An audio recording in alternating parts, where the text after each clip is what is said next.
Hello friends, welcome to our next video. तर आज आपण जो काय पाठ्यक्रम S3 जो आहे आपला, त्याचा लास्ट चॅप्टर जो आहे घटक 6वा, दूरसंचार परिसंवाद व शांततेसाठी शिक्षण, टेलिकॉन्फरन्सिंग आणि एज्युकेशन फॉर पीस. तर ते काय आहे ते आपण आज बघणार आहोत. ठीक आहे. तर 5 मार्क्सचं वेटेज आहे. लास्टचे दोन्ही जे चॅप्टर आहेत त्यांना 5 मार्क्सचं जे आहे वेटेज ते आहे. तर त्यातला पहिला पॉईंट जो आहे तो आहे पहिला, शांततेसाठी शिक्षण म्हणजे एज्युकेशन फॉर पीस. तर काय आहे ते बघूया. प्रास्तावना बघूया की जागतिकीकरण आणि तंत्रज्ञानाच्या विस्फोटामुळे जग हे छोटंसं खेड बनलेलं आहे. म्हणजे काय की प्रत्येकजण आपला स्वार्थ जोपासणं या पलीकडे इतर कोणत्या गोष्टीकडे लक्ष देत नाही. म्हणजे प्रत्येकाला असं वाटते की जर आपलं काम झालं की बस, बाकी कोणत्या गोष्टीकडे लक्ष द्यायचं नाही. मग सध्या आपण असहिष्णुता, धर्मांतर किंवा कलह जे आहे, वादविवाद अशा प्रकारच्या वातावरणात जगत आहोत. मग त्यामुळे काय झाले की नैतिकता, शांतता आणि कल्याण या जीवनमूल्यांसमोर अनेक आव्हानं उभी राहिली आहे. मग दंगल, दहशतवाद, बॉम्बस्फोट यासारख्या मानवी जीवन यामुळे काय झालं आहे, कोलंडून गेलं आहे. म्हणजे आपणास परस्पर जे काही मतभेद आहे त्यांचे प्रश्न जे आहे ते अहिंसक मार्गाने सोडवले पाहिजे. हिंसेऐवजी शांततेच्या मार्गाने अवलंब करून ते सोडवले पाहिजे. इतरांच्या मताचा आदर केला पाहिजे.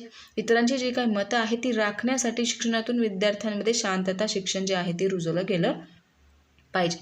मग काय दिलं आहे की 2005 जो आहे आपला NCF जो आहे, राष्ट्रीय अभ्यासक्रम आराखडा 2005 वर NCF 2010 मध्ये काय दिलं आहे की मूल्य शिक्षणांतर्गत जे काही शांतता आहे त्याचं महत्त्व त्यांनी अधोरेखित केलं आहे. मग या विषयाच्या समावेशामध्ये काय केलं आहे की जे काही राष्ट्राच्या समाजाच्या अपेक्षा आहे, आकांक्षा आहे, विद्यार्थ्यांच्या गरजेनुसार शिक्षण देणं ही काळाची गरज आहे. म्हणजे काय की जे काही थोर पुरुष आहे त्यांचं जीवनचरित्र, त्यांची शिक्षण, कार्य, समावेश यांचा समावेश त्यामध्ये केला गेला पाहिजे. म्हणजे काय की भगवान महावीर आहे, गौतम बुद्ध आहे, येशू ख्रिस्त आहे, महात्मा गांधी आहे, बाबा आमटे आहे इत्यादींच्या जीवनचरित्रातून विद्यार्थ्यांच्या मनावर काय होणार आहे, चांगल्या प्रकारचा एक काय मॅसेज त्यांना जाऊ शकतो. तर पुढे त्यांची संकल्पना आणि अर्थ आणि व्याख्या दिली आहे. इम्पॉर्टंट आहे, 2 मार्क्सला विचारलं जाऊ शकतं. तर काय आहे ती बघूया.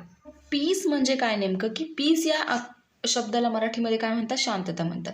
मग या संकल्पनेकरिता इंग्रजी शब्दकोशात काय केलं आहे, stillness, silence, quiet, tranquility, freedom forward, no violence असे शब्द जे आहे ते स्पष्ट केले असते. म्हणजे आपल्यात म्हणायचे बघा सर, वर्गात आपल्याला वाटतं की quiet, be silence, please silence किंवा असं मोठे मोठे ओरडतात. काय करतात क्लासमध्ये सर, कारण का की त्यांना जे काय पाहिजे असतं, पीस पाहिजे असतं, म्हणजे शांतता पाहिजे असते. म्हणून वर्गात विद्यार्थ्यांना सर काय करतात, ओरडून सांगतात की बी क्वाईट प्लीज. ठीक. तर अशा प्रकारचे जे काही शब्द आहेत त्याला म्हणायचे पीस किंवा मग शांतता. मग या दोन्ही ज्या काही संकल्पना आहेत ते परस्परावर अवलंबून असल्यामुळे एकत्रीकरण करून पीस फॉर एज्युकेशन म्हणजेच शांततेसाठी शिक्षण होय.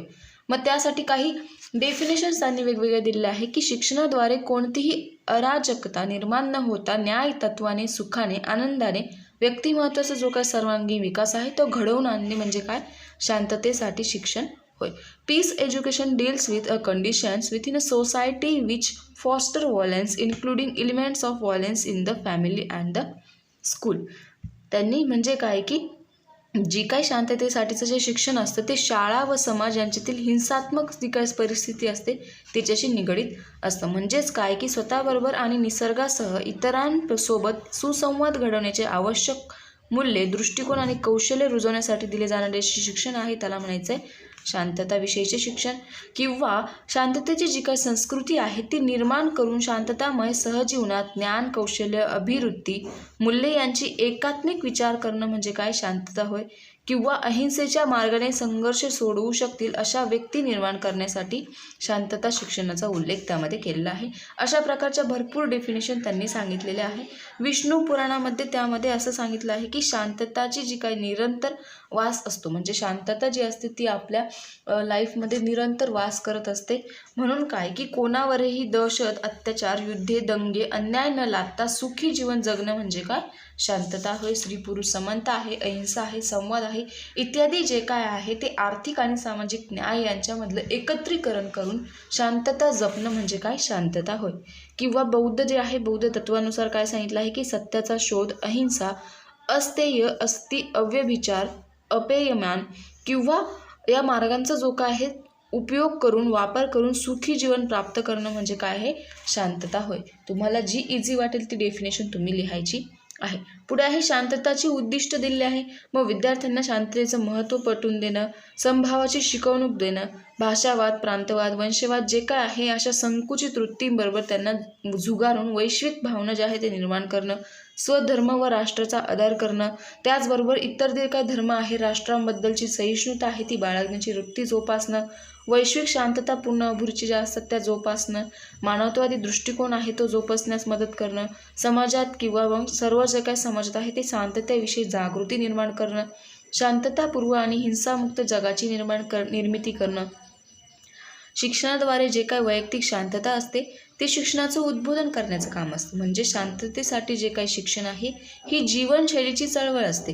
मग ती निर्माण करणं, मूलभूत जे काही कर्तव्य आहे, हक्क आहे त्यांची जाणीव निर्माण करणं, वैश्विक नागरिकत्वाची भावना निर्माण करणं, ज्या काही परंपरा आहे, रूढी परंपरा आहे, जातीभेद आहे, हिंसा, कुपोषण आहे, समस्या आहे इत्यादी विरुद्ध लढण्याची मनोभूमिका निर्माण करणं ही काय आहे? सगळी शांततेची उद्दिष्टे आहे. ठीक, तर पुढचं आहे गरज आणि महत्त्व. तो इम्पॉर्टंट क्वेश्चन आहे, 3 मार्क्सला विचारलं जाऊ शकतं की का गरज पडली आहे. तर त्याचा आधी गरज बघूया. मग ज्ञान, कौशल्य, अभिवृत्ती जी मूल्य आहे ती एकात्मिक विचार करण्याची संस्कृती निर्माण करत असतात. म्हणजे काय? All educations is a for piece. म्हणजे जे काय आहे एज्युकेशन जे आहे, शिक्षण जे आहे ते सगळं शांततेसाठी वापरलं जातं. हे मॉन्टेसरी यांनी म्हटलं आहे. मॉन्टेसरी आपल्याला माहिती की आपण मॉन्टेसरी जे आहे ते F2 मध्ये बघितलेलं आहे. ठीक, मग त्यांनी शांततेसाठी जे काही शिक्षण आहे त्याची भूमिका जी आहे ती व्यवस्थित निभावलेली आहे. मग ते काय म्हणताय की शांततेसाठीचे जे शिक्षण आहे, अभ्यासक्रम, अध्यापनशास्त्र, शिक्षकाची जी भूमिका आहे त्यासाठी लागणारी जी कौशल्य आहे, ध्येय, धोरण किंवा कृती ज्या असतात त्यांचा विचार कशामध्ये केला आहे? NCF 2005 मध्ये करण्यात आला आहे. मग त्यामध्ये काय काय सांगितलं आहे? जीवनावश्यक ज्या काही गरजा आहे, वस्तू आहेत त्या मिळाल्या नाहीत तर शरीराबरोबर मनसुद्धा अशांत बनतं. म्हणजे फॉर एक्झाम्पल एखाद्याला जीवनावश्यक गोष्ट आहे शिक्षण असेल, शिक्षण जर एखाद्याला मिळालं नाही तर काय होतं? त्याचं मन जे आहे ते शरीरासोबत मनसुद्धा काय होतं? अशांत होतं. म्हणजे फॉर एक्झाम्पल एखाद्याला 3 वाजता भूक लागते, दुपारी 3 वाजता भूक लागते, त्याला ती जेवायला जर भेटलं नाही तर त्याच्याबरोबर शरीर तर भुकेली होतंच, परंतु मन जे आहे ते माइंडसुद्धा ते जी काही भाजीपोळी असतं त्याच्याकडे लक्ष त्याचं केंद्रित होत असतं. मग त्यामुळे शांततेचे भंग होऊ नये अशी राष्ट्राची प्रगती, त्यामुळं काय होतं? शांततेचा जर भंग झाला तर राष्ट्राची प्रगती जी आहे ती खुंटत असते. त्यामुळे प्रत्येक राष्ट्रामध्ये शांतता ही अंतिम व आवश्यक गरज आहे.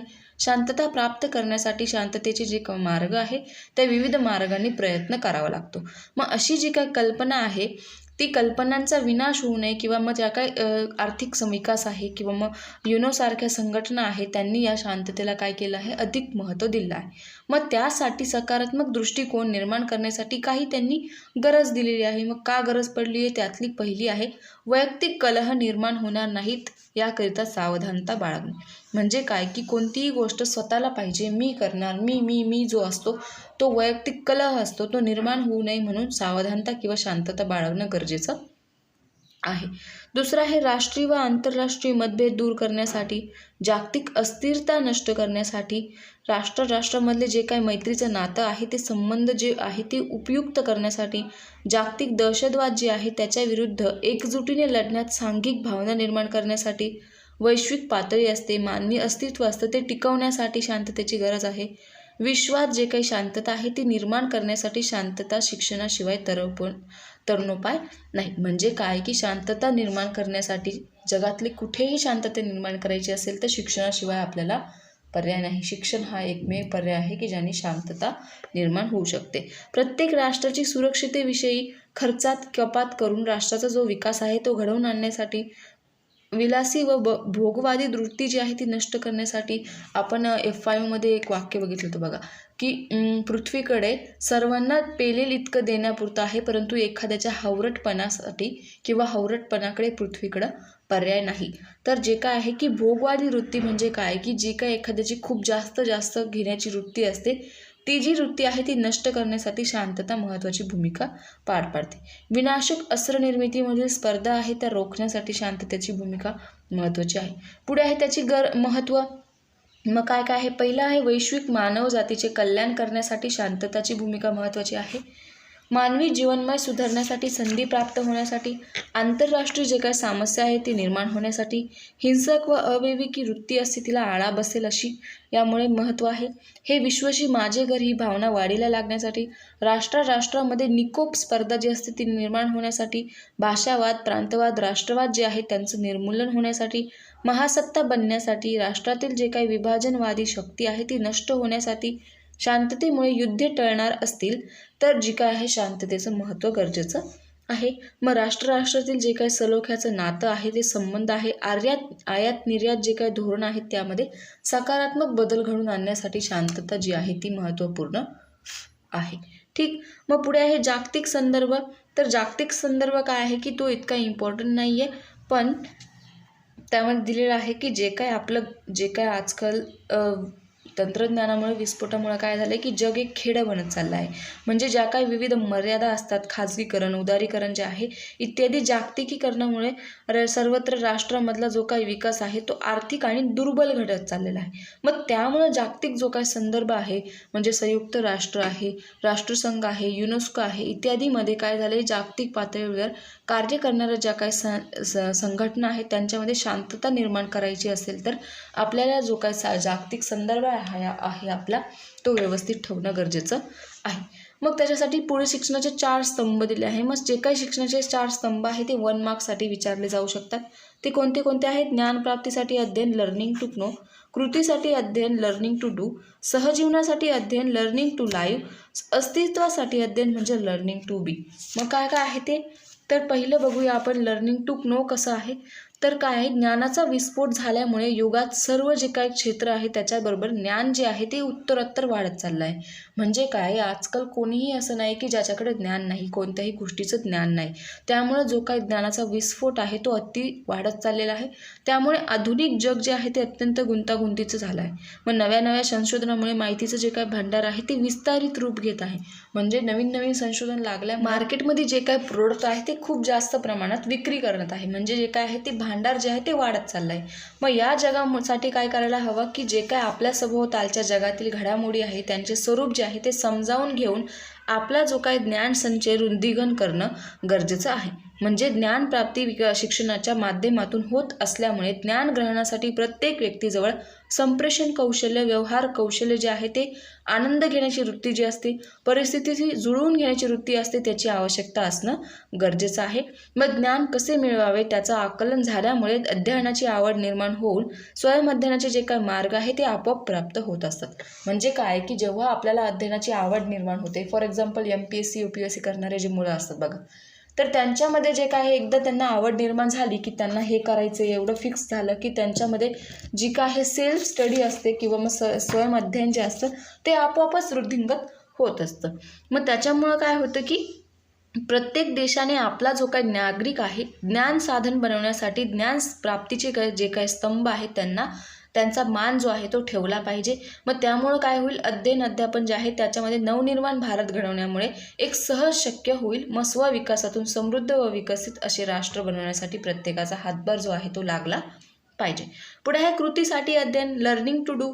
मग काय आहे त्यामध्ये की शैक्षणिक किंवा मग जे काही संरचनेचे जे दुसरा स्तंभ आहे त्यांचं म्हणणं असं आहे किंवा म्हणजे अध्ययनाद्वारे कृती करणं अर्थात ज्ञानाचा व्यवहारात प्रत्यक्ष वापर करणं. आजचे जे काही शिक्षण आहे ते जीवनापासून किंवा जीवनाचा जो काय आहे जीवनापासून फारकत करणारे आहे. म्हणजे काय की आपलं शिक्षण जे आहे ते जीवनापासून फारकत करणार आहे. म्हणजे नेमकं काय की शिक्षण आणि आपलं जीवन जे आहे ते दोन्ही खूप जास्त त्यांच्यामध्ये डिफरन्स आहे. म्हणून शिक्षण घेऊन बाहेर पडणारे जे काही लोक आहे किंवा बेकारीच्या जे घाईत लोटले जाणारे जे काही विश्व आहे ते आजचं आहे. मग समाजाचे जे काही भविष्यकालीन गरजा आहे त्यांचा वेध घेऊन विचार करून व्यावसायिक शिक्षण देणारे अभ्यासक्रम निर्माण झाले पाहिजे. मग शिक्षणाद्वारे आत्मसात केलेले जे काही कौशल्य आहे त्यांचा वापर मानवाच्या कल्याणाकरिता झाला पाहिजे. केवळ वेळेचा सदुपयोग करणं एवढंच नव्हे तर एवढंच अर्थ मर्यादित न ठेवता निरंतर अध्ययनाद्वारे अध्ययनकर्त्याला कौशल्यात सतत अद्ययावत राखण्याचे जो काही जाणीवपूर्वक प्रयत्न केला गेला पाहिजे. मग जगातील जे काही मानवी समाज आहे त्या गरजेनुसार एका क्षेत्रातून दुसऱ्या क्षेत्रात पदार्पण करण्याची जी गती असते ती निर्माण झालेली असते. म्हणजे काय की भावी जीवनाची प्रत्यक्ष तयारी करणं, ज्ञानातून कृती निर्माण होत नसून कृतीतून ज्ञान मिळवणं, व्यक्तिमत्वावर भिन्नतेनुसार शिक्षण देणं, शिक्षणाचे जे काही वैयक्तिक गरजा असतात त्या भागवल्या जाणं, स्वतःच्या गतीनुसार शिक्षण देणं, शिक्षण गतिमान करणं. शाळा ही समाजाची प्रतिकृती असते, त्यामुळे विद्यार्थ्यांमध्ये विधायक दृष्टिकोन जो आहे तो शिक्षणातून निर्माण झाला पाहिजे. मग जे काय सर्जनशील विचार आहे, सर्जनशील कलाकृती आहे त्या निर्माण होऊन एक नवीन जीवनाची वाटचाल केली गेली पाहिजे. मग आपल्या मनातील ज्या काही सुप्त शक्ती आहे, विचार आहे, कल्पना आहे, भावना यात प्रगट करण्याचे जे काही भाषे इतका परिणाम प्रभावी मार्ग म्हणजे काय आहे, कला. म्हणजे आपल्याला कुठेही संबंध साधायचा असेल किंवा आपल्यामध्ये काही नसेलही, जर एखादी कला असेल तर आपले जे काही ज्ञान आहे ते प्रभावी ज्ञान म्हणजे कला. आपण आपल्या कलेतून जे काय आहे, जे गुण आहे आपल्यामधले ते इतरांसमोर प्रेझेंट करू शकतात. मी तुम्हाला आधीही खूप वेळेस एक्झाम्पल दिलेलं आहे. जे काही यूट्यूब आहे त्याच्यामधून आपले जे काही कलागुण आहे ते आपण आज इतकं वॉस्ट आहे. यूट्यूबचं जे काही सेशन आहे, जी काही सोशल मीडिया आहे ती इतकी वॉस्ट प्रमाणात चालली आहे की त्याच्यावर एकदम छोटे 2 ते 3 वर्षाचे जे काही स्टुडंट असतात त्यापासून तर जवळपास 70-80चे जे काही वयोवृद्ध माणसं असतात ते सगळेजण काय करत आहे, आपलं स्किल जे आहे ते यूट्यूबकडे किंवा यूट्यूब थ्रू लोकांकडे पोहोचण्याचं काम करत आहे. ठीक. मग पुढे आहे लर्निंग टू लाईव्ह टुगेदर, सहजीवनासाठी अध्ययन. मग 21वे जे काही शतक आहे ते स्पर्धेचं युग आहे, आपल्याला माहिती आहे. मग मानवी जीवनाचा सहभाग असला तरी निकोप स्पर्धेचा अभाव दिसून असल्यामुळे व्यक्तीमधील जी काय आहे ती दरी निर्माण होत चालली. म्हणजे व्यक्तीचे जे काही वागण्यात स्वार्थीपणाची भावना वाढीस लागल्यामुळे परस्परांमधला जो काय संवाद आहे, विश्वास आहे, आपुलकी, प्रेम आहे, सहकार्य आहे त्यांची कमतरता भासू लागली आहे. म्हणजे इतरांसोबत सौहार्दपणे संबंध ठेवण्याची जी काही कुवत असते ती कुवत कोणामध्ये राहिली नाही. त्यामुळे अध्ययन करण्याची जी काय आवश्यकता निर्माण झाली आहे. मग एकमेकांच्या मतांचा आदर करणं, शांतता राखणं, समन्वयाची वागणूक करणं, सहकार्याची भावना, एकत्रित सहवास इत्यादी जे काही मूल्य आहे त्यांचा अंगीकार जो आहे तो यशस्वीरित्या करण्याची गुरुकिल्ली म्हणजे काय आहे, अध्ययन आहे. मग जगात दुराग्रह वाढल्यामुळं काय झालं आहे की दहशतवाद वाढला आहे. म्हणजे काय, राष्ट्राची जी काही प्रगती आहे ती शांतता आहे किंवा सहकार्याचे व विश्वासाचे वातावरण जे आहे ते राष्ट्राच्या प्रगतीतून निर्माण झालं पाहिजे. मग नागरिकांना जो काही स्वतंत्र आहे, समता, बंधुता, अहिंसा इत्यादी जे काही मूल्य आहे त्यांचं हक्क दिलेले आहे ते हक्क जे आहे ते जोपासण्याची गरज आहे. त्याचबरोबर भारत हा एक बहुभाषिक, बहुधर्म व बहुसांस्कृतिक देश असल्यामुळे प्रत्येकाचा धर्म जो आहे, जो काही स्वातंत्र्य आहे, भाषा जी आहे ती जपली पाहिजे. कोणाच्याही भाषेचा अनादर करता कामा नाही. वसुधैवकम कुटुंबकम अशा ही जी भावना आहे ती निर्माण होणं गरजेचं आहे. म्हणजे त्याच्यामध्ये त्याची काही गरज दिली आहे. मग ती कोणती गरज दिली आहे, त्याचे काही फायदे दिले आहे. मग ती काय आहे, व्यक्तीमध्ये विश्वास, प्रेम आणि सामंजस्य निर्माण गरज पडते. वादविवाद, तंटे, वैरभाव, जे काही प्रांतवाद आहे त्यांचा काल्यबाह्य होतील. अलगावादवादी किंवा शक्तींची जी बिमोड होईल. शेजारील राष्ट्रांची जो काही संबंध आहे तर सहकार्याचे होतील. भारतीयांची एकता व अखंडता अबाधित राहील. व्यक्ती स्वातंत्र्याच्या अतिरेकामुळे निर्माण होणारे जे काही समस्या आहे, सहजीवनासाठीच्या जे अध्ययनामुळे पायबंद असेल. सर्व धर्म समभावाची भावना वाढीस लागेल. चर्चेद्वारे प्रश्न सोडवण्याच्या संधी निर्माण होतील. किंवा मग जे काय मूल्य शिक्षण आहे, पर्यावरण शिक्षण, मार्गदर्शन व समुपदेशन, आरोग्यविषयी शिक्षण आहे त्यांच्यामध्ये अध्ययन सुलभ होईल. ठीक. चौथा आहे अस्तित्वासाठी अध्ययन म्हणजे लर्निंग टू बी. जे काय आपलं अस्तित्व आहे ते टिकवून ठेवण्यासाठी अध्ययन करणं गरजेचं आहे. म्हणजे काय, जो काय सर्वांगीण विकास आहे त्याच्यामध्ये क्रियाशील, सर्जनशील, वैचारिक विकास, नैतिकता, मानवता, रसिकता, ज्ञान लालसा, बौद्धिक विकास इत्यादी जे काय आहे इत्यादींचा समावेश त्यामध्ये असतो. म्हणजे या विकासातून आपला जो काय स्वतःचा विकास आहे, आपलं जे काय अस्तित्व आहे ते टिकवून ठेवणं गरजेचं असतं. म्हणजे काय की काही लोक काय होतात आजकाल खूप मोठे झालेले आहे बघा, खूप मोठे म्हणजे टीचर असतात, काहीतरी सायंटिस्ट असतात. मग त्यांचं जे काय अस्तित्व आहे ते कुठेतरी आहे. म्हणजे बाकीचा जो समाज आहे तो त्यांना मानतो. आणि काही लोकांचं बिलकुलही अस्तित्व नसतं. त्यांचं एज्युकेशन नसल्यामुळे त्यांचं अस्तित्व हे ग्राह्य धरलं जात नाही. त्याच्यामध्ये मन, शरीर, बुद्धिमत्ता, संवेदनक्षमता, रसिकता जे काय आहे इत्यादींची जबाबदारी, आध्यात्मिक मूल्य जे आहे त्यांचा समतोल साधला आला पाहिजे. त्यातून चिंतन, मनन जे काय आहे ते आपल्याला स्वतःच्या जाणीवांच्या व अंतरंगांचा सखोल शोध घेऊन आध्यात्मिक जी काय वृत्ती आहे, साधना आहे ती अंगी बाळगता आली पाहिजे. ज्या काय आपल्यामधल्या नवीन विचारशक्ती असतील, स्वतःचे जे काय दोष आहे ते तटस्थपणे समोरच्याला सांगता आले पाहिजे.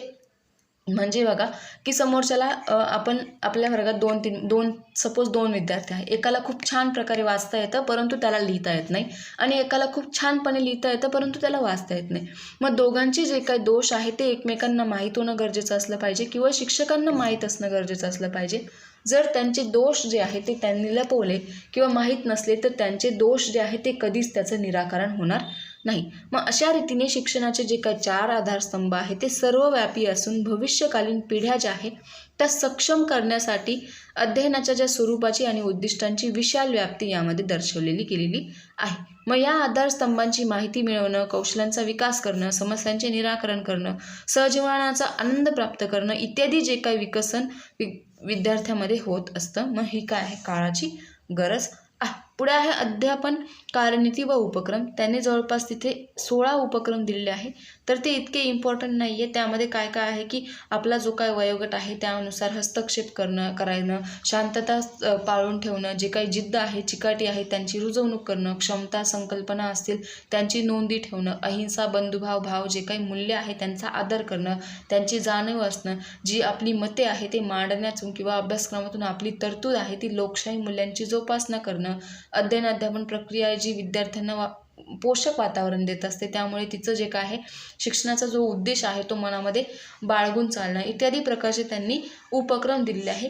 त्याच्या पुढे पद्धती दिलेल्या आहेत, तर त्या कोणत्या कोणत्या आहे, न्याय तत्व प्रणाली, चर्चा पद्धती, भूमिका पालन, समस्या निराकरण पद्धती, खेळ, कथाकथन, सहकार्यात्मक अध्ययन, अभिरूपता, क्षेत्रभेटी, संभाषण, बुद्धिमंथन ठीक इत्यादी जे काय आहे त्या अध्यापन पद्धती आहे. अध्यापन प्रतिमाने आणि तंत्रज्ञानाद्वारे काही वर्तन जे आहे ते विद्यार्थ्यांमध्ये घडून येतं. मग ते कोणतं आहे, इतरांच्या मताचा आदर करणं, आत्मविश्वासपूर्वक आपली मतं मांडणं, आणि शांततेचे वातावरण जे असेल, व्यक्ती व समाज जीवनातील होणाऱ्या गंभीर परिणामाबद्दल जागृती असणं, समस्या सोडवण्यासाठी उपाययोजना करणं, सत्याची बाजू लावून धरणं, पूर्वग्रहदूषित परकीय राष्ट्रांबद्दलचा द्वेष नष्ट करणं इत्यादी जे काय आहे ते या तंत्रज्ञानाद्वारे किंवा अध्यापनाच्या प्रतिमानांद्वारे वर्तन आपल्याला बघता येईल. पुढे आहे मूल्यमापन. मग मूल्यमापन आपल्याला माहिती आहे की आकरिक आणि संकलित हे 2 टाईप होते, तर इथे त्यांनी काय काय दिले, त्याच्यामध्ये आकरिक मूल्यमापनाचे जे काही तंत्र दिली होती, व्यक्ती अभ्यास, पडताळा, सूची, पदनिश्चय, श्रेणी, मुलाखत इत्यादी तंत्रांचा आपण तिथे उपयोग करू शकतो. नेक्स्ट आहे शांततेसाठी शिक्षण, त्यासाठी राबवणारे उपक्रम. मग काय काय आहे शांततेसाठी शिक्षण म्हणजे नेमकं काय, की शांतता हे एक मूल्य आहे, त्याची जी काही पातळी आहे ती विकसित करण्यासाठी अनेक उपक्रम राबवत येतील. म्हणजे काय की शांततेसाठीचं जे शिक्षण आहे हा कृती व आचरणातून व्यक्त होणारा विषय आहे. मग तो उद्बोधनाचा व जाणीवपूर्व जागृतीचा विषय आहे. विचारवाणी, आचरणवाणी जी काही कृती आहे ती आपल्या हावभावातून दिसत येत असते. ठीक, मग त्यासाठी काही उपक्रम असतात ते त्यांनी राबवलेले आहे. मग कोणते आहे, शांतता शिक्षणाविषयक वृत्तपत्रातील बातम्या, लेख, पोस्टर्स जे आहेत त्यांना प्रदर्शित करणं, बालमनावर संस्कार होतील असे काही चित्रपट, माहितीपट यांची यादी तयार करणं, क्रीडा स्पर्धाचे आयोजन करणं आणि त्यातून खिलाडू वृत्ती निर्माण करणं, वादविवाद स्पर्धांचे आयोजन करणं आणि आपले मते मांडण्याची संधी उपलब्ध करून देणं, दहशतवाद विरोधी दिन साजरा करून एकात्मतेचे दर्शन घडवून येणं, शांततेविषयी शिक्षण संबंधीचे हस्तलिखित भित्तीपत्रिका, नियतकालिके तयार करणं, संरक्षणात्मक गीते, देशभक्तीपर गीते, प्रार्थना इत्यादींचं गायन करणं, शांतता शिक्षणावर आधारित चित्रकला, वक्तृत्व स्पर्धा, काव्य वाचन इत्यादी स्पर्धांचे आयोजन करणं, विविध धर्मातील सुविचारांचा संग्रह करणं, शांतता शिक्षणाशी संबंधित असलेले जे काही विषय आहे, परिसंवाद आहे, चर्चासत्र आहे त्यांचं आयोजन करणं, परिसरातील शांततेच्या मार्गाने अन्यायाविरुद्ध लढा देणारे जे काही व्यक्ती आहेत त्या मुलाखतींचं आयोजन करणं, देश विदेशातील जे काही सौजन्य आहे, शिष्टाचार आहे त्या पद्धतींची माहिती गोळा करणं, नैसर्गिक आपत्तीत सापडलेल्या बांधवांना सक्रिय मदत करणं, परकीय भाषा शिकवण्यासाठीचे जे वर्ग आहे ते चालविणं, शांतता शिक्षणाकरिता वाचन गटाची स्थापना करून देणं, देशात शांतता व सुरक्षितता राखण्यासाठी अनिर्षक किंवा समाज आहे सीमा लढण्यास तयार करणं, ध्यानधारणा, योग्य किंवा प्राणायाम इत्यादी जे काय आहे त्या शिबिरांचं आयोजन करणं, विद्यार्थ्यांना शांती डायरीचे वाटप करून देणं, शांती क्लबची स्थापना करून देणं, पटनाट्याचे लेखन करून देणं, त्यांचं सादरीकरण करणं, राष्ट्रीय किंवा थोर जे काही पुरुषांच्या जयंती पुण्यतिथी आहे त्या साजऱ्या करणं, अशा प्रकारे अनेक उपक्रमांची यादी आपल्याला करता येईल. त्यामुळे विद्यार्थ्यांमध्ये काय होतं, शांतताविषयक जनजागृती निर्माण होईल आणि शिक्षकांबरोबर कुटुंब, शेजारी, समाज यांचेही योगदान तितकेच त्यामध्ये महत्त्वाचे आहे. ठीक, पुढे आहे 7वा पॉईंट आहे शांतता शिक्षणासाठी कार्य करणाऱ्या राष्ट्रीय व आंतरराष्ट्रीय संस्था. मग कोणत्या कोणत्या आहेत त्या आपण बघूया. ठीक, मग काय आहे, पहिली आहे रेड क्रॉस. मग रेड क्रॉसची जी स्थापना आहे ती 1863 मध्ये झाली. 1 मार्क्सला क्वेश्चन विचारला गेलेला होता. हेन्री डुनेंट आणि गुस्ताव मेइनॉन यांनी ती जिनेव्हामधील स्वित्झर्लंड येथे त्यांची स्थापना केली होती. मग ही एक खाजगी मानवतावादी संस्था आहे. मग या संस्थेला आंतरराष्ट्रीय मानवी हक्क कायद्यानुरूप अनन्य अधिकार प्राप्त झालेले आहे. मग काय होतं, आंतरराष्ट्रीय स्तरावरील जी काय आपत्कालीन परिस्थिती आहे, ग्रस्त झालेले जे काय लोक आहेत त्यांना मदत करणं, त्यांची जी काय मोहीम आहे ती या जी काय संस्था आहे त्या रेड क्रॉस संस्थेमार्फत केली जाते. दुसरी आहे the lean international the law piles. त्याची स्थापना जी आहे ती 1867 मध्ये झाली. तिसरी आहे इन्स्टिट्यूट ऑफ इंटरनॅशनल लॉ. मग ही संस्था जी आहे ती राजकीय मुत्सदी किंवा विधितज्ञांची बेजिल्टमधील गेट वा या स्थानी स्थापन झाली. मग आंतरराष्ट्रीय कायद्याचे सुलभीकरण करणं, अर्थबोधन करणं, जे काही शांततेसाठी जे काही व्यक्तिगत पातळी आहे त्यांचं कार्य, व्यक्तींची वृत्तपत्रे, नियतकालिके, स्वतंत्र ग्रंथालयाने जे काही त्यांचे विचार त्यामध्ये मांडणं गरजेचं आहे. पुढे आहे विल्यम रिडॉल्फ क्रिमन. ही जी संस्था आहे ती शांतता संस्था विकसित केली आहे. बेर्टा जुटन ही जी आहे ती स्वतंत्र आणि ऑस्ट्रियन शांततावादी संघटना आहे. रशियाचा राजा दुसरा झार निकोलस याने ही संघटना स्थापन केलेली आहे. पुढे अल्फ्रेड नोबेल यांनी मृत्यू जे काही पत्र आहे त्याचे नमूद केलेले नोबेल शांतता पुरस्कार आहे. संयुक्त राष्ट्र संघटना आहे. नंतर संयुक्त राष्ट्र संघटनेची उद्दिष्ट दिलेली आहे आणि नंतर आहे युनेस्को, त्याचीही उद्दिष्टे किंवा हेतू पुढीलप्रमाणे त्यांनी दिलेला आहे. युनिसेफ आहे, तर हे आपण आधीही बघितलेलं आहे. नंतर आहे दूरसंचार परिसंवाद किंवा परिषद, टेलिकॉन्फरन्सिंग. मग काय आहे, संवाद साधणं ही एक गरज आहे, आपण बघितलेलं आहे. कम्युनिकेशन हे काय आहे, गरज आहे. मग अनेक ठिकाणी कोणत्या ना कोणत्या कारणासाठी दुसऱ्या व्यक्तींशी संवाद साधणं हा आवश्यक असतं. मग दूरध्वनी, पोस्ट या संपर्क साधनांबरोबर आजचे जे काय आधुनिक काळ आहे, संपर्क साधण्यासाठी इलेक्ट्रॉनिक्स साधनांचा वापर त्यामध्ये करण्यात आलेला आहे. मग यासाठी उपग्रहांचा उपयोग होत असतो. म्हणजे काय की उपग्रह म्हणजे अवकाशात असलेले जी काय लघुविद्युत स्टेशन आहे. उपग्रहामुळे दुर्गम ठिकाणाची जी माहिती आहे ती जगभरात कोठूनही आदानप्रदान करता येते. उपग्रहाच्या उपयोजनामुळे दूरसंवादाचे जे काही तंत्र आहे ते विकसित झालेले आहे. मग 19वे जे शतक आहे ते 21वे जे शतक आहे ते इंटरनेटचं शतक आहे. म्हणजे काय की इंटरनेटच्या जे काही माहितीचे महाजाल म्हणतात, इंटरनेटामुळे माहितीचा प्रस्फोट झाला आहे. या साधनाने माहिती आणि संपर्क या दोन्ही क्षेत्रांची क्रांती जी आहे ती केलेली आहे. विद्युत वेगाने संदेशवहन जे आहे ते क्रांतीचे एक वैशिष्ट्य आहे. मग त्यामुळे कॉन्फरन्सिंग टेक्नॉलॉजी जी आहे ती विकसित झाली आहे. मग परिषद तंत्रज्ञानात आवाज, चित्र, प्रतिमा, दस्तऐवज इत्यादी जे काय आहे ते माहितीचं आदान प्रदान करणं हे जगभरात कोठेही करण्यासाठी माहिती संप्रेषण तंत्रज्ञान जे आहे त्यांचा उपयोग करता येतो. म्हणजे काय की जे काय आपल्या भावना आहे आदान प्रदान करणं, माहिती जे काय आपण आधी जे काळात काय होतं की व्हॉइस कॉल असायचे, ठीक ना. व्हॉइस कॉलसोबत म्हणजे ऑडिओ कॉल असायचे फक्त, की त्या थ्रू काय होतं व्हिडिओ दिसत नव्हतात. मग काय होतं, सपोज एखाद्याचा मुलगा जो आहे तो 4-5 वर्ष बाहेर राहत असेल किंवा मिलिटरीत असेल तर 3-3, 4-4, 6-6 महिने, 8-8 महिने ते येत नसायचे. मग ते फक्त काय होतं ऑडिओ कॉल थ्रू बोलणं त्यांचं होत असायचं. परंतु आता माणूस जे आहे ते व्हिडिओ कॉलमधून दिसतं आहे, त्यांची फोटो प्रतिमा दिसते, त्यामुळे आपल्याला ते नजदीक वाटतं, म्हणजे जवळचं वाटतं. म्हणजे माणूस कितीही दूर असला तरी आता आपल्याला त्याच्याबद्दल इतकं काही विशेष असं वाटत नाही. ठीक, मग त्याची संकल्पना, अर्थ आणि स्वरूप दिलं आहे की माहिती संप्रेषण तंत्रज्ञानात माहिती हा प्रमुख स्रोत असल्यामुळे माहितीची देवाणघेवाण करण्यासाठी अशा माध्यमांचा, कल्पनांचा, उपकरणांचा समावेश यामध्ये दिसून येतो, ज्यामुळे माहितीची आदानप्रदान जी आहे ती पटकन होऊ शकते. मग दूर शिक्षण, मुक्त विद्यापीठ यांच्या माध्यमातून असंख्य विद्यार्थी घरबसल्या आपल्या आवडीचे जे काही शिक्षण आहे ते पूर्ण करू शकतात. कशा थ्रू? फक्त आणि फक्त माहिती तंत्रज्ञानापासून.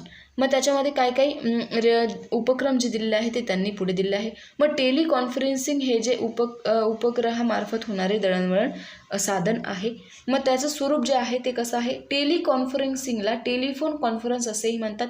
यामध्ये सभासद पब्लिक टेलिफोन्सद्वारे कार्य करत असतात. मग ते प्रत्यक्ष चर्चा ज्या असतात ते सुरू करत असतात. त्यासाठी एक स्टुडिओ असतो, नेटवर्क जे असतात ती विविध नेटवर्क त्यामध्ये दिलेली असतात. तर जे काही नेटवर्किंग आहे त्यांनी त्या नेटवर्क थ्रू विविध विषयावर चर्चा जी आहे ती केली जाते. मग त्याचं जे काही नाव आहे ते रेसिको, रिमोट सेन्सिंग अँड कम्युनिकेशन, यामध्ये खालील घटक जे आहे ते अंतर्भूत केलेले आहे. तर ते कोणते कोणते घटक आहे ते आपण बघूया. मग काय आहे त्यामध्ये, ही जी डायग्राम दिली आहे टेलिकॉन्फरन्सिंग अंतर्गत तंत्रज्ञान, ही डायग्राम आहे. पहिली आहे स्टुडिओ जो असतो त्याला उपग्रहांची जी असते ती उपग्रह थ्रू जो स्टुडिओ असतो तो तयार केलेला असतो. नंतर डिश आणि अँटिना असते, रिसिव्हर असतो, प्रशिक्षक वर्ग असतो जो काही टेलिकॉन्फरन्स म्हणजे बोलणारा जो वर्ग आहे तो असतो. नंतर फॅक्स मशीन असतं म्हणजे टेलिफोन्स असतात ज्या थ्रू आपण बोलतो. मग पहिलं आहे ट्रॅक्ट्स म्हणजे ट्रान्सपोर्टेबल रिमोट एरिया कम्युनिकेशन टर्मिनल्स. मग काय होते की दुर्गम भागापर्यंत संदेश पोहोचवण्यासाठी ट्रॅक्टचा साधन जे आहे ते काम करत असतं. मग पुढे आहे स्टुडिओ, यामध्ये संदेशवहन यंत्रणा, ध्वनी मुद्रण व्यवस्था, श्राव माहिती दर्शवणारी जी काही यंत्रणा असते ती उपलब्ध असते. तसेच तज्ज्ञ मार्गदर्शकांना बसवण्याची जी बैठक व्यवस्था असते ती इथे केलेली असते. पुढे आहे उपग्रह सॅटेलाइट्स. मग हा अवकाशीय जोडणी स्पेस लिंक म्हणून आकाशात अंतराधारित केलेला असतो म्हणजे स्पेसशी जोडलेले असते. मग डिजिटल रिसेप्टर सिस्टीम असते DRS, हे पाठवण्याचं जे काम आहे ते सॅटेलाइटकडून होत असतं. पुढे आहे परिषद केंद्र, कॉन्फरन्सिंग सेंटर. मग ही राज्याला किंवा पूर्ण देशाला व्यापणारी असतात. यासाठी फॅक्स, TV, STD इत्यादी साधने यूज केलेली असतात. मग त्याची काय पूर्वतयारी दिली आहे की टेलिकॉन्फरन्सची पूर्वतयारी कशा प्रकारे असते. प्रथम विषय निश्चित केला जातो म्हणजे ज्या विषयावर तुम्हाला बोलायचं आहे तो विषय आधी निश्चित केला जातो. साधारण 1 ते 1.5 महिना अगोदर निश्चित झालेला जो काही विषय असतो तो तज्ज्ञ असतात ज्यांना बोलायचं आहे त्यांना कळवला जातो. नंतर कार्यक्रमाचा जो कालावधी आहे तो ठरवला जातो. कार्यक्रम सूची तयार करून ती अध्ययन केंद्रांना, तंत्रज्ञानांना, संस्थांना पाठवली जातं. साधारणपणे 1 ते 1 तास प्रक्षेपण थांबून आपल्याला जो काही कार्यक्रम करायचा आहे त्याचा वेळ जो आहे तो फिक्स केला जातात म्हणजे ज्याचा वेळ आहे तो 2 तास वेळ दिला जातो. मग पुन्हा लिंकिंग सुरू केली जाते. मग आपण जे काय केलेलं काम आहे, अध्ययन केंद्र आहे ते फॅक्सद्वारे पाठवलं जातं. मग जे काही तज्ज्ञ आलेले असतात ते फॅक्स, TV दाखवतात. तेव्हा शिक्षकांना आपल्या कामाची दाद घेतल्याबद्दल आनंद होतो आणि प्रेरणा मिळते. मग पुन्हा मध्यंतर किंवा ब्रेक होतो आणि आंतरक्रियांसाठी STD वापरला जातो. अडचणी ज्या आहेत ते फोनद्वारे विचारलं जाते. अशा प्रकारे त्याची पूर्व कार्यवाही आहे. मग पुढे त्यांचे प्रकार दिले आहे. तर पहिलं आहे श्राव परिषद, ऑडिओ कॉन्फरन्सिंग, दृक परिषद, व्हिडिओ कॉन्फरन्सिंग, माहिती सामग्री परिषद म्हणजे डाटा कॉन्फरन्सिंग, असे 3 प्रकार आहे. तर पहिलं बघूया ऑडिओ कॉन्फरन्सिंग. या प्रकाराच्या परिषदांमध्ये स्पीकर फोन, मायक्रोफोन सारख्या साधनांची टेलिफोन किंवा नेटवर्कद्वारे जोडणी करून ध्वनी किंवा आवाजाचं जे काही रूपांतर आहे ते माहितीचं आदानप्रदान यामध्ये केलं जातं. मग दूरवरचे जे काही ठिकाण आहे व्यक्ती स्वतःचे विचार, भावना, कल्पना, हेतू त्यामधून मांडू शकतो. मग विविध ठिकाणचे जे काही व्यक्ती असतील, दूरध्वनी असतील, त्यांच्या माध्यमातून तज्ज्ञ व्यक्तींबरोबर स्वतःच्या ज्या समस्या आहे त्यांची चर्चा करून मार्गदर्शन घेतलं जातं आणि त्याची जी काय परिषद आहे, माहिती जी आहे ती विस्तारितपणे घेतली जाते. पुढे आहे व्हिडिओ कॉन्फरन्सिंग. मग यामध्ये ध्वनी, चित्र, प्रतिमानांची विविध संप्रेषण साधनांद्वारे आदानप्रदान केलं जातं. मग यामध्ये होणारे जे काही व्यक्तींचे एकमेकांना दूरदर्शनाच्या किंवा संगणकाच्या पडद्यावर समोरासमोर फेस टू फेस जे काय आहे प्रदर्शन होत असतं. त्यामुळे विविध ज्या काही विषयांवरील शंका असतात त्यांचं निराकरण होत असतं, माहितीचं आदानप्रदान होत असतं. त्यामुळे द्विमार्गी संप्रेषण होते आणि या प्रकारच्या परिषदांसाठी टेलिव्हिजन, कॅमेरा, टेलिफोन, संगणक इत्यादी संप्रेषण साधनांचा उपयोग केला जातो. पुढे आहे डाटा कॉन्फरन्सिंग. मग या परिषदेत लिखित, चित्रमय, रेकॉर्ड्सच्या जे काही स्वरूप असतं त्यांचा उपयोग केला जातो. त्या थ्रू माहितीची आवाहन-घेवाण किंवा आदानप्रदान केली जाते. अशा प्रकारची जी काही माहिती आहे ती दूरवरच्या व्यक्ती स्वअवलोकनासाठी, वैचारिक देवाणघेवाणीसाठी तसेच बुद्धिमत्तांसाठी वापरू शकतात. यासाठी संगणक, फॅक्स, इंटरनेट, वेब कॅमेरा इत्यादींचा उपयोग केला जातो. मग ही काय जी माहिती आहे ती सामग्री परिषदांची ईमेल, ई-कॉमर्स किंवा ई-स्कूलद्वारे उदाहरणे त्यामध्ये दिलेली असतात. पुढे आहे शैक्षणिक गरज. मग स्वातंत्र्योत्तर काळात शिक्षणाचा जो काही वेग आहे तो फार मोठ्या प्रमाणात प्रसार झालेला आहे. मग ज्ञानाच्या अनेक ज्ञान शाखा उदयाला आल्या आहे. मग त्यामुळे ज्ञानाचा प्रस्फोट झाला आहे. प्रस्फोट म्हणजे काय की ती अधिक प्रमाणात झालेला आहे. मग शिक्षणाचे जे काही प्रकार आहे ते लहान गावापासून मोठ्या शाळेपर्यंत सुरू झाले आहे. मग सर्वच जे काही शाळा आहेत त्या शैक्षणिक सुविधा आजही उपलब्ध नाही. मग काही शाळांमध्ये सर्व शिक्षा अभियानामुळे अधिकच प्रगती झाली, तर काही भागामध्ये ती झाली नाही. मग शिक्षकांचे प्रशिक्षण त्या मानाने खूप कमी पडू लागले. मग आवश्यक माहिती जी आहे ती शिक्षकांना उपलब्ध करून देणं ही महत्त्वाचं काम तिथे आहे. म्हणजे टेलिकॉन्फरन्सिंग सारख्या उपक्रमांची गरज तिथे करणं गरजेचं आहे. मग जे काही तज्ज्ञ आहेत त्यांच्याबरोबर त्यांची प्रत्यक्ष चर्चा होणं शक्य नाही. अशा तज्ज्ञांना प्रश्न विचारून त्यांची जी काही शंका आहे, प्रॉब्लेम्स आहेत ते सॉल्व्ह करू शकतात. मग त्याचे महत्त्व आहे, इम्पॉर्टंट आहे कम्युनिकेशनचं टेलिकॉन्फरन्सिंगचं महत्त्व जे आहे ते विचारलं जाऊ शकतं. तर पहिलं आहे की जे काही विविध तज्ज्ञांचं मार्गदर्शनाचा लाभ शिक्षकांना करून घेता येतो. तज्ज्ञ व्यक्तींच्या अध्ययनाचा जो काय आहे अध्यापनाचा लाभ विद्यार्थ्यांना मिळतो. शिक्षकांची व विद्यार्थ्यांची मानसिकता हालचाल प्रत्यक्ष तज्ज्ञ पाहू शकतात. दुर्गम जे काही भाग आहे त्यापर्यंत शिक्षणाची व्याप्ती जी आहे ती वाढवता येते. विविध उपक्रम जे आहे ते प्रत्यक्ष सादर करू शकतात. आधुनिक ज्ञान हे अत्यंत वेगाने व सर्व दूर एकाच वेळी पोहोचू शकतं. मग तंत्रज्ञानाची जे काही समक्ष चर्चा आहे ती करता येते. इतरांनी जे काही विचारलेले शंका आहे प्रश्नामुळे शिक्षक विद्यार्थी यांचं जे काही नातं आहे ते सकारात्मक दृष्टिकोन त्यांच्यामध्ये बनवू शकतो. मग स्वयंअध्ययनाची प्रेरणासुद्धा यामध्ये मिळते. तर अशा प्रकारे जे काय आहे ते टेलिकॉन्फरन्सचं महत्त्व आहे, इम्पॉर्टंट आहे. 2 मार्क्ससाठी 4 पॉईंट तुम्हाला विचारले जाऊ शकतात. तर आपला 6वा जो काही पॉईंट आहे चॅप्टर इथे संपलेला आहे. तर पुढे त्यांनी स्वाध्याय दिलेला आहे, वस्तुनिष्ठ दीर्घोत्तरी प्रश्न. तर इम्पॉर्टंट क्वेश्चन जे आहे ते मी तुम्हाला सांगते. यामध्ये काय काय आहे, टेलिकॉन्फरन्सिंगची गरज आणि शैक्षणिक महत्त्व जे आहे ते विचारलं जाऊ शकतं. शिक्षणाचे 4 स्तंभ जे आहे ते विचारलं जाऊ शकतं. सविस्तरमध्ये काय आहे की शांततेसाठी जे काही शिक्षण आहे त्याची संकल्पना स्पष्ट करा व त्याची गरज लिहा. टेलिकॉन्फरन्सिंग आयोजित करण्याचे स्वरूप जे आहे ते स्पष्ट करा. ठीक, तर असे इम्पॉर्टंट जे आहे ते क्वेश्चन आहे.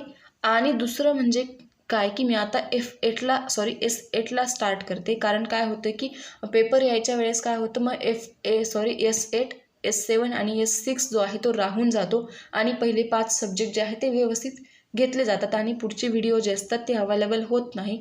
S4 आणि S6 जो आहे त्याचे व्हिडिओ मी F4 आणि F6चे जे आहे व्हिडिओ मागच्या वेळेस अवेलेबल झाले नव्हते. यावेळेस ट्राय करेल की ते तुमच्यापर्यंत लवकरात लवकर पोहोचतील. ठीक, तर अशा प्रकारे आपला जो आहे तो 6वा चॅप्टर जो आहे तो संपला आहे. आय होप सो तुम्हाला व्हिडिओ जे आहे ते कळत असतील. खूप जास्त स्पीड होत असेल तर कृपा करून तुम्हाला विनंती आहे की तुम्ही थोडंसं म्हणजे कमी स्पीडवर करून बघा. कारण काय होतं ना, जर मी कमी स्पीड केला किंवा मग जर हळूहळू बोललं तर जे काय आहे तो व्हिडिओची लेंथ जी आहे ती 4 ते 5 हवरपर्यंत जाते आणि 5 हवरचा व्हिडिओ पेपरच्या वेळेस बघणं शक्य होत नाही. त्यामुळे जे काय आहे मी 1 तासाच्या आत जो आहे तो व्हिडिओ जे आहे इम्पॉर्टंट टॉपिक्स जे आहे ते पटकन एक्सप्लेन करते आणि जे इम्पॉर्टंट नाही त्यांच्यावर वरवर चर्चा आपण करत आहोत. ठीक, तर तुमचं जे काय आहे ते सहकार्य खूप मोलाचं आहे. त्यामुळं चॅनलला लाईक करा, शेअर करा, सबस्क्राईब करा. तुमच्या आजूबाजूचे जे काही स्टुडंट असतील त्यांनाही सांगा. आपल्या चॅनलवर जास्तीत जास्त सबस्क्रायबर्स जे आहे ते कनेक्ट करा. आणि जे काही पुढे मी तुम्हाला सांगितलं आहे की जे काही पॅडागॉजी आहे, मराठी पॅडागॉजी, सीटेट वगैरे सगळं मी डीपली तुम्हाला एक्सप्लेन करणार आहेत. आपल्याकडे स्मार्ट बोर्ड नाही आहे. भरपूर जणांच्या कमेंट्स येतात की आजच्या जे काही मॉडर्न युगामध्ये व्हाईट बोर्डचं किंवा मग व्हाईट बोर्ड थ्रू टीचिंग करणं म्हणजे खूप वेअर्ड वाटतं असं तसं.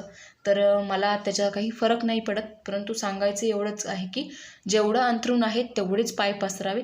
जेवढं आपल्याला होतं आहे शक्य तेवढं आपण करावं. आणि आपलं जे ज्ञान आहे ते इतरांपर्यंत पोहोचतं आहे की नाही, समोरच्याला कळतं आहे की नाही, ते खूप जास्त इम्पॉर्टंट आहे. आणि मला शिकवायला आवडतं म्हणून मी तुम्हाला शिकवते. मी आधीही खूप वेळेला सांगितलेलं आहे की मी एक स्टुडंट आहे आणि मी स्वतःही अभ्यास करत आहे. त्यामुळे मी माझा जो अनमोल वेळ आहे तो तुम्हाला देते आहे, तुम्हाला शिकवण्यासाठी देत आहे. माझे दिवसभराचे 4 ते 5 जे तास असतात, जर 4-5पेक्षाही जास्त म्हणायला 6-7 तासपर्यंत मी तुमच्याशी कनेक्ट असते.